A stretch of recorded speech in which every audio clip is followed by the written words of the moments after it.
Seminário 5, aula de número 20. Bom, estou falando sobre o desejo. O desejo como uma força está separada dos seus pedidos e necessidades. Ele tem uma estrutura que não é a mesma da sua fome ou da sua sede.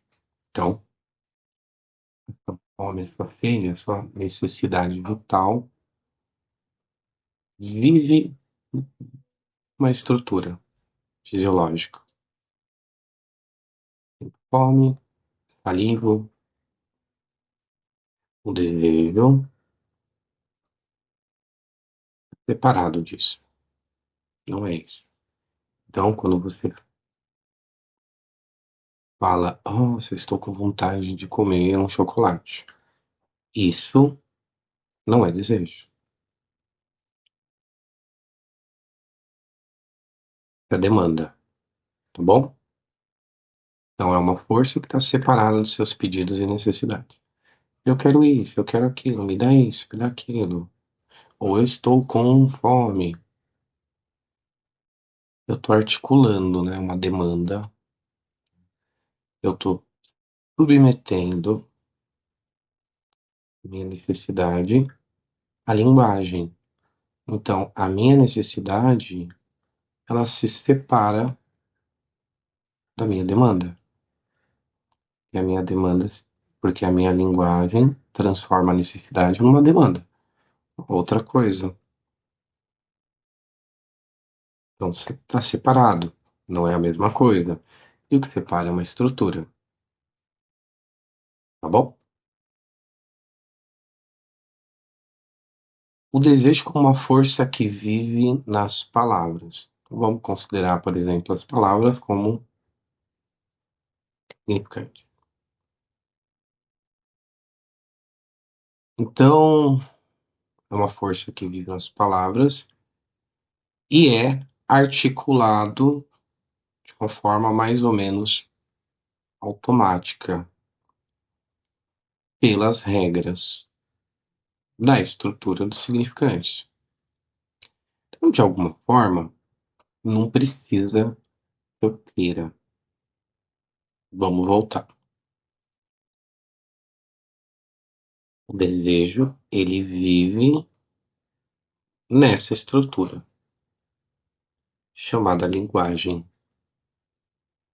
Ele vai deslizando nessa estrutura. Ele não fica parado, ele sempre está em busca de algo mais. Vamos ter uma estrutura de significantes, uma estrutura de linguagem, e o desejo vive nessa estrutura.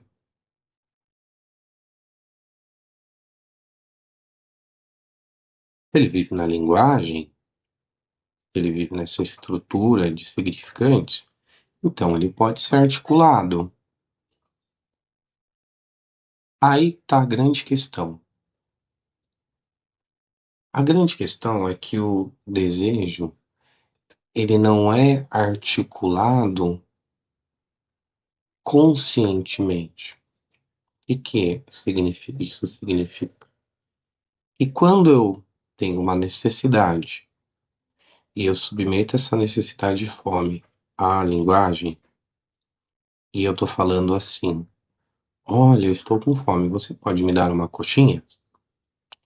Eu não estou ah, articulando conscientemente o desejo. O que eu estou articulando é uma demanda, né? A minha necessidade, ao se submeter à linguagem, se torna uma demanda. Por que, então, que eu estou dizendo que o desejo ele é articulado?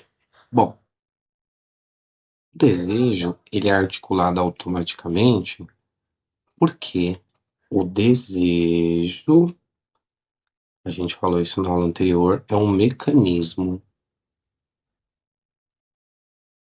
O desejo é um mecanismo que tem uma função. que é, no final, a função do desejo é a satisfação parcial de algo. Ah, mas ele é articulado, né? Ele é uma força que vive nas palavras. Então, quando essas palavras, ou esses significantes, imagens, palavras, eles estão sendo articulados, né? Articulados. Quando essas significantes, se o desejo ele vive nas palavras, nos significantes, nas imagens, e essas imagens elas se articulam entre si dentro da estrutura da linguagem, e eu não faço isso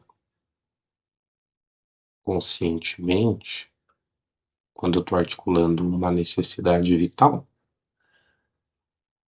então eu estou dizendo que o desejo que vive nos significantes estão se articulando,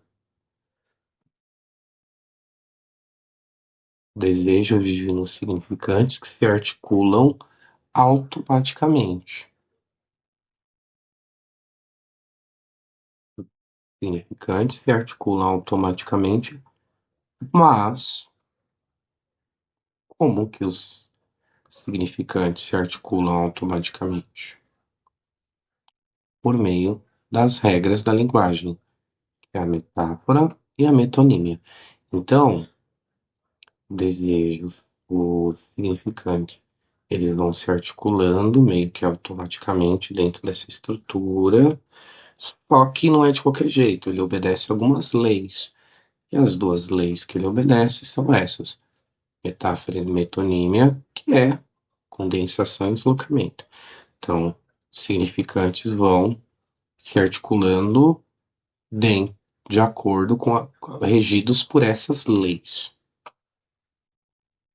Então, o desejo que vive nos significantes, que vive nas palavras, imagens, símbolos, ele é articulado junto com esses, o desejo como uma força que vive nesse significante, e esse significante ele é articulado automaticamente, por meio mas obedecendo essas regras, isso quer dizer que depende do meu querer. Quer dizer, então, que existe uma estrutura que funciona. Existe uma estrutura chamada cadeia de significantes, tá? Esses significantes obedecem essa cadeia, funciona dentro de uma lei, que é a metáfora e a metonímia. Então, essa é a estrutura. E o desejo vive dentro dessa estrutura. Vive como? Dentro da lei, né? Dentro dessa lei, vive dentro dessa estrutura. E essa estrutura, essa cadeia, funciona de acordo com as leis, significa que o desejo também obedece às leis. E aí a gente volta para o anterior. O desejo, o mecanismo, é um mecanismo que tem a função de gerar satisfação parcial de alguma coisa. Então, se ele é um mecanismo, é uma força, é um motor, por exemplo, né? Leva a satisfação parcial, e esse mecanismo, essa força, esse motor, ele vive nas palavras, e as palavras elas se articulam dentro da lei, da metáfora e da metonímia. Então, quer dizer que essa força que busca produzir uma satisfação parcial, desejo que busca uma satisfação parcial, ele vai fazer isso obedecendo as regras dessa estrutura dos significantes. Então, o desejo ele também está submetido as regras do significante, as regras da linguagem. Então, não depende do meu querer, depende das regras da linguagem.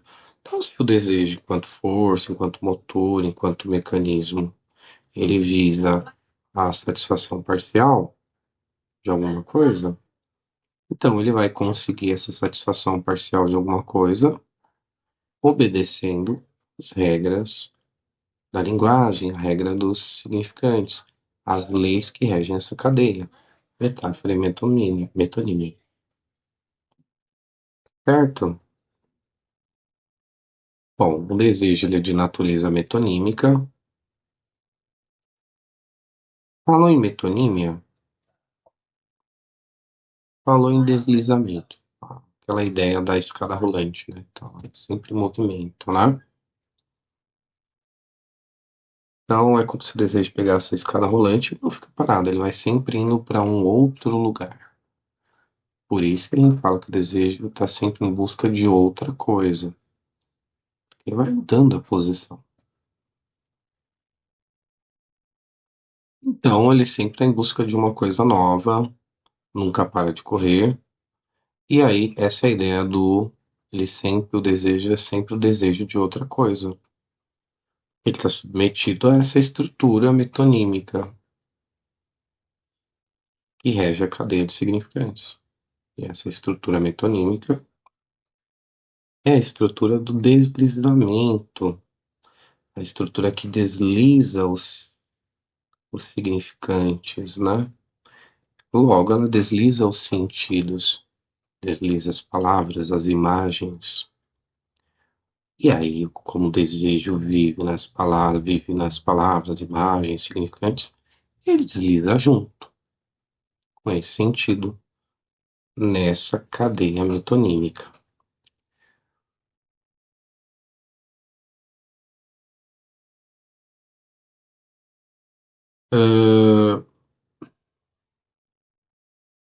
O desejo como algo que sempre diz mais do que você realmente pensava ou queria dizer.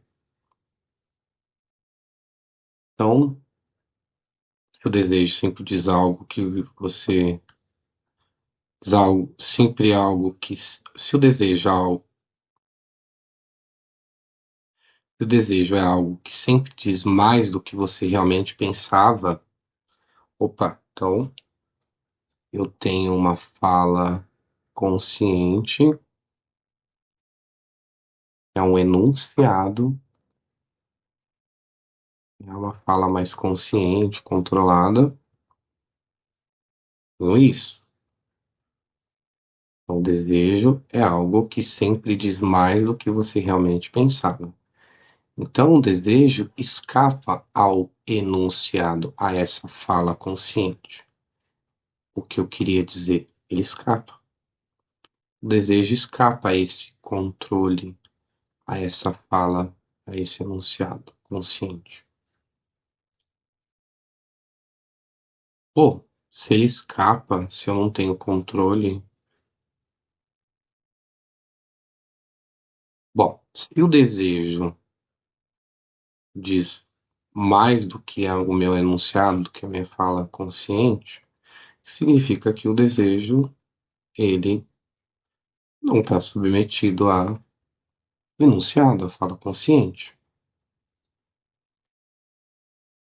Quer dizer, então, que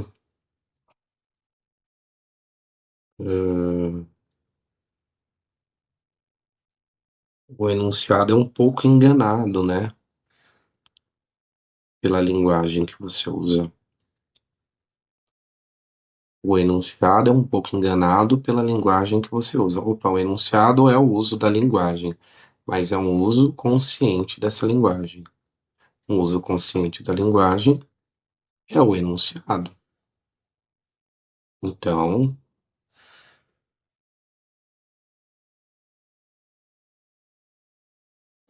esse sujeito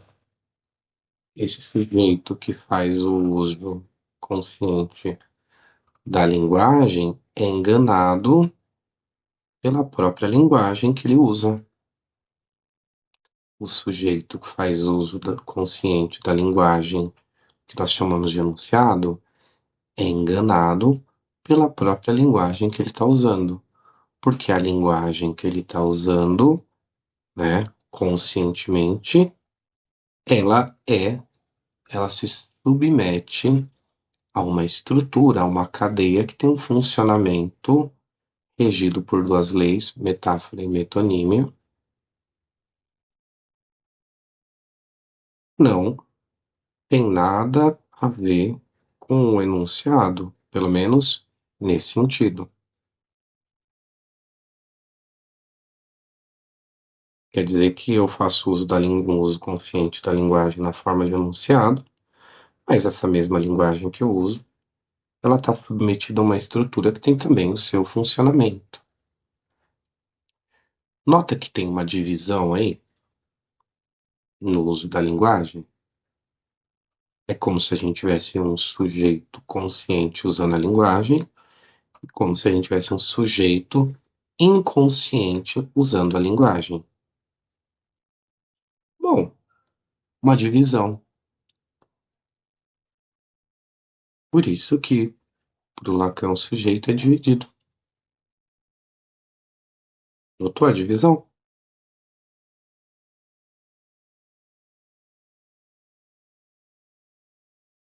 O significante do desejo do outro, o desejo como significante, desejo do outro, o que faz dele o ponto central que precisa ser tocado para que você possa entender o seu próprio querer. O desejo como o significante. Bom, o desejo ele vive no significante. A gente falou isso anteriormente. O desejo vive no significante. O significante se articula dentro da cadeia que tem leis,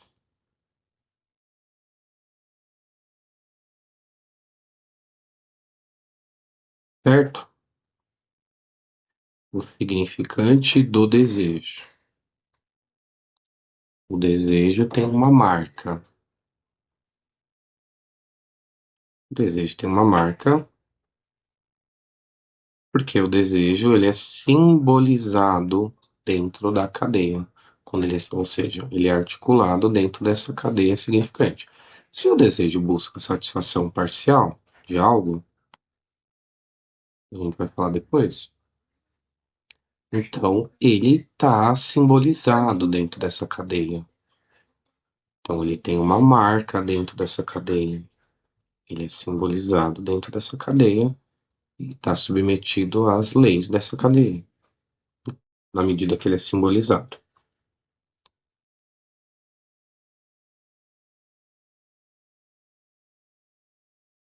E faz dele o ponto central. O desejo como ponto central que precisa ser tocado. Precisa ser tocado para que você possa entender o seu próprio querer.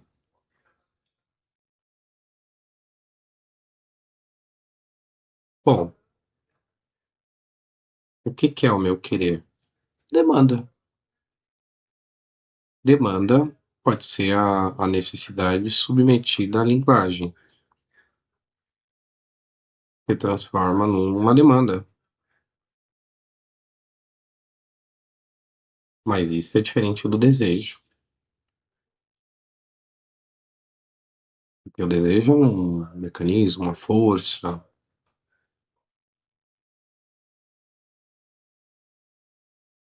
O que faz dele o ponto central precisa ser tocado para que você possa entender o seu próprio querer.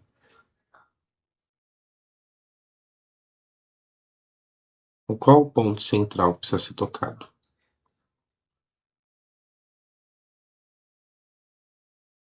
O ponto central é que o desejo,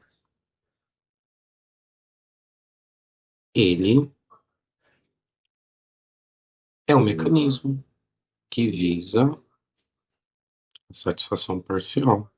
E para conseguir isso na cadeia de significantes, ele tem que obedecer à própria lei que essa cadeia exige, que é a metáfora metonímia, para conseguir a satisfação parcial de algo.